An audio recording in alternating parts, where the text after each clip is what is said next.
Latterie Vicentine e Femogas sono due le aziende della Pedemontana scelte per far conoscere i grandi della terra riuniti nel G7 veterinario, due eccellenze della filiera agroalimentare. Ad accompagnarli Antonia Ricci, direttrice dell'Istituto Zooprofilattico delle Venezie. Sono degli esempi fantastici e proprio tipici del nostro territorio di come si può coniugare tradizione e innovazione e sostenibilità.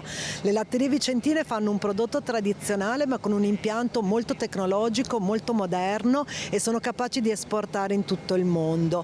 Qui si sostiene l'allevamento locale utilizzando tutti gli scarti, le deiezioni degli allevamenti per produrre biometano, che ha un valore molto elevato, e per produrre concimi e fertilizzanti per il territorio. Quindi è un'ottima soluzione di economia circolare per aumentare la sostenibilità dei nostri allevamenti. Un esempio di economia circolare con Latterie Vicentine, cooperativa che raggruppa 250 aziende e raccoglie dai soci 3.000 quintali di latte ogni giorno, e poi la Femogas che si prende in carico 750 tonnellate di letami, liquami e pollino ogni giorno da 120 aziende del territorio. Noi produciamo tanto formaggio, tanto latte e lo portiamo in tutto il mondo, e quindi deve essere per forza di cose impianti all'avanguardia che garantiscono sicurezza e che garantiscono anche il mantenimento di quella che è la bontà dei nostri prodotti. Noi siamo nella filiera delle vacche da latte, siamo l'ultimo anello, quello che prende